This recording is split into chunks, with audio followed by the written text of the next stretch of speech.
This lecture is going to be looking at the rise of the economic system known as mercantilism, as well as the rise of slavery throughout most of the Western world. So in order to understand where we're starting at and understand slavery, really, you need to put it in the context of the economic system at the time, which is known as mercantilism. Mercantilism, as we noted in the previous lecture, that is an economic practice that takes place in the 16th, 17th, and even into the first half of the 18th century. And this was an idea, an economic system, whereby people believed that governments must increase their national wealth by any means possible. Any means possible. Uh, and this was also considered what is known as a zero-sum game, meaning that one country can only prosper at the expense of another. And this led to some rather Machiavellian struggles and at various times war as well. The idea is that the benefits and economic improvement of one country could only be achieved at the expense of another country. So this led to a lot of competition. Now, what this meant is that states took an active role in mercantilism by issuing monopolies, by placing tariffs on foreign goods, by regulating quality. All of this really affected commerce within Europe as well as in the Americas. For example, English monarchs demanded that trade coming from other European countries had to be shipped directly to England. It couldn't stop anywhere else along the way, partly because they didn't want any middlemen to benefit from the trade. But mercantilism was really even more focused on the relationship between the mother country and the colonies, and the belief that the colonies existed for the sole benefit of the mother country. So that when England establishes colonies in what becomes British North America, or Spain establishes colonies in Mexico and Central America, or for example, the Portuguese established colonies in South America, the prevailing notion was that the colonies were there not to provide a new life for people, but to simply provide an economic benefit to the mother or host country. So, to give you some examples, prior to 1776, Spanish colonies were only allowed to trade with Spain.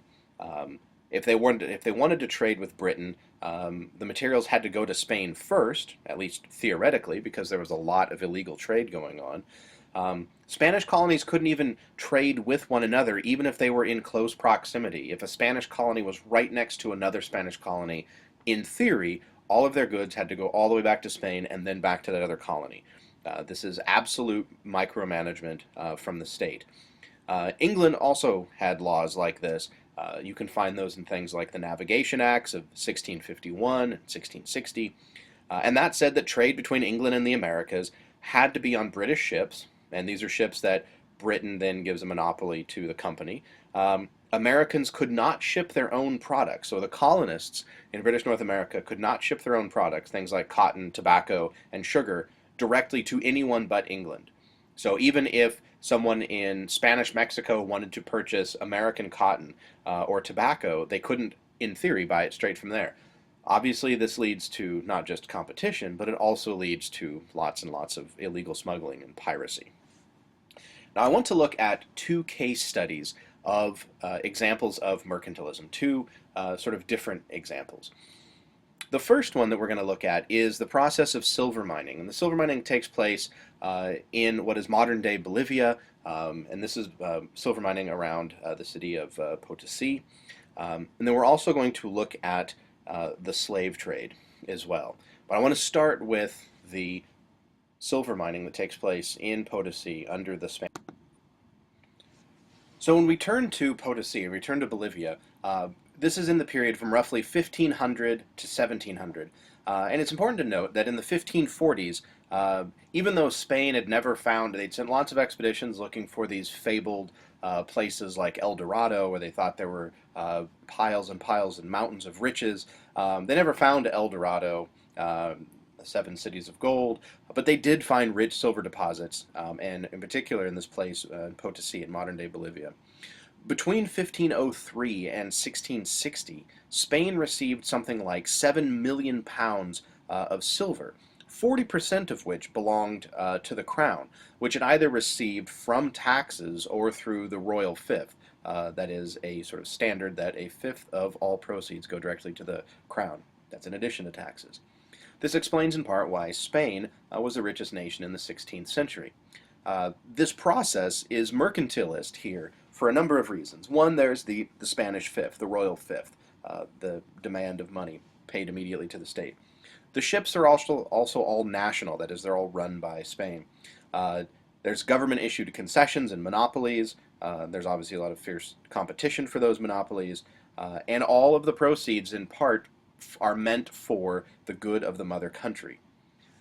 Now, when we turn to the actual process of silver mining on the ground in Potosi, we need to note a couple of aspects of that. And the first is to understand ethnicity and the division of labor. In the case of the silver mines, the owners were always Spaniards, and the definition at the time of a Spaniard was either those who were born in Spain, known as peninsulares, or those who were born in the Americas, but of what was considered pure descent. That is, their parents had to be Spaniards themselves. Not surprisingly, then, with this sort of division and an emphasis on pure Spanish, the workers were not Spanish, they were Indians. Which was the designation that they gave to the indigenous there. This racial division, that is, between the Spanish owners and the Indian workers, led to obvious differences in wealth, with the Spaniards being wealthier by far. Now, the labor process of silver mining here, in order to mine silver, you need thousands upon thousands of workers. In 1603, for example, there were 58,800 workers working in Potosi. But silver mining was not a task that the indigenous, the Inca, had engaged in on a large scale. They did have silver prior to this, but they hadn't done it on a massive scale that mercantilism will demand. In order to get people to work, the Spanish employed the term you see there, the mita. This is an obligatory labor draft. So when the Spanish arrived, they basically mandated that there would be a certain percentage of places that they had conquered that must supply men to work. The king, or in some cases the queen, demanded that all of the surrounding villages had to make 1/7 of their adult male population available for labor in the mines, sometimes for public projects too, but we're talking about the mines. They were supposed to work for no more than 18 weeks every 7 years. They were paid wages, so this wasn't considered slavery, and they were supposed to work in conditions supervised by royal inspectors. Now, all of those things are supposed to have happened, and most of those did not.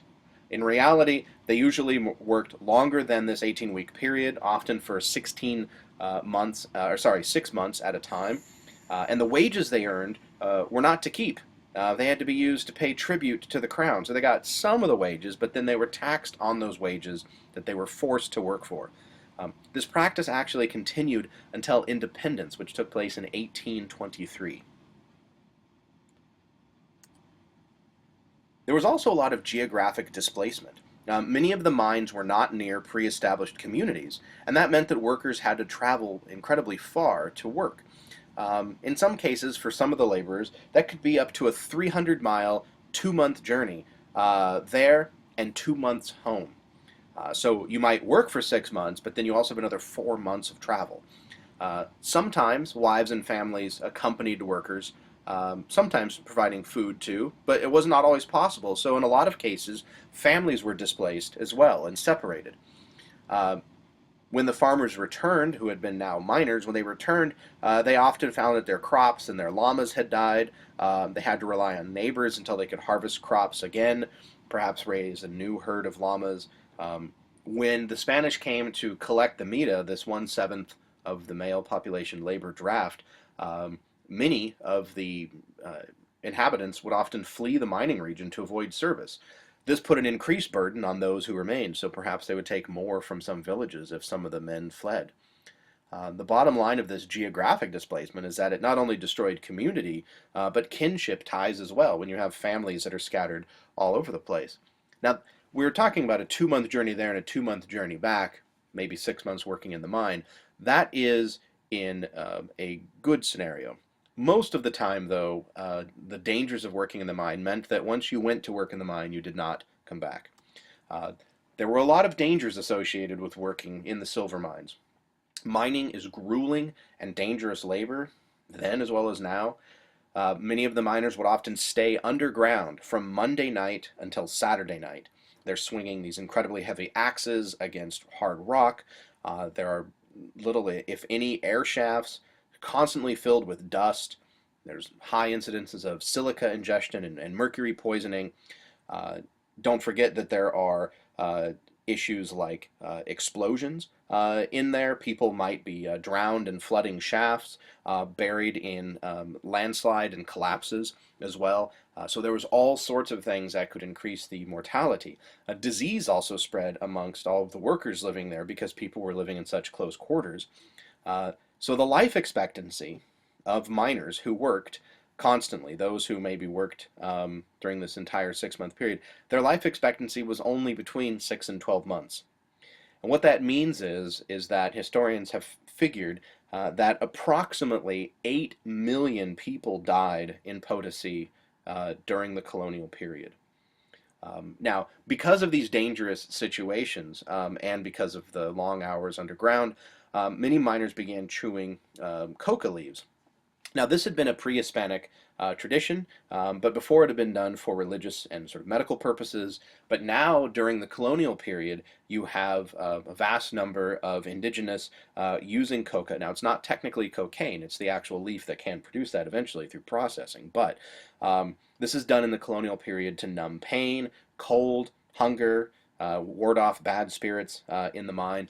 And the Spanish then encouraged this so they could get more labor out of the indigenous themselves. This creates then a dependency on the part of the indigenous on coca and coca leaves, essentially making them drug dependent in order to get the labor done. That's assuming that they're going to live.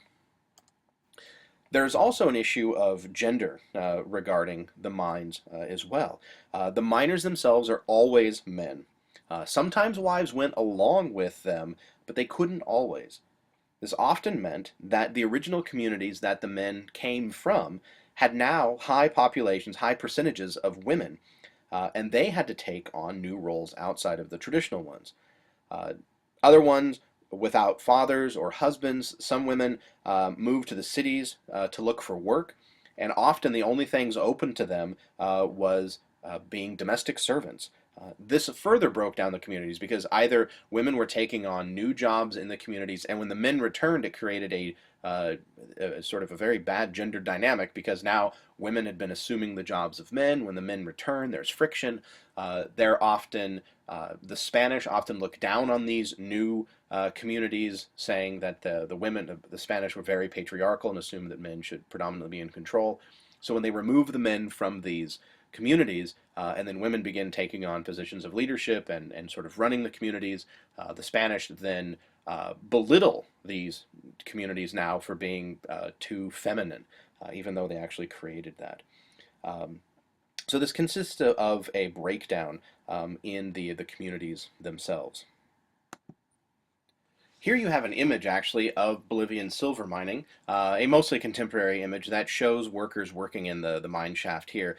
Note the lack of any sort of safety features. You simply have a ladder that extends from the opening of the mine shaft into the mine where you have workers. This actually makes the conditions not look as cramped as the accounts really make them out to be. But you have individuals working in here in these very unsafe conditions. You also have them using candles and torches in there as well, which can ignite explosive gases, and also very little reinforcement of the mine shaft itself in order to prevent any sort of collapses. Again, overall, when you look at the numbers of people affected by this, if you're looking at something like 8 million dying during the process of mining, or the change in gender dynamics, or the geographic displacement, all of this is done by the Spanish, in part because they are ascribing to the notion of mercantilism. Increase the cost or increase the economic benefit to the state by any means possible. In the next section, we're going to look at slavery.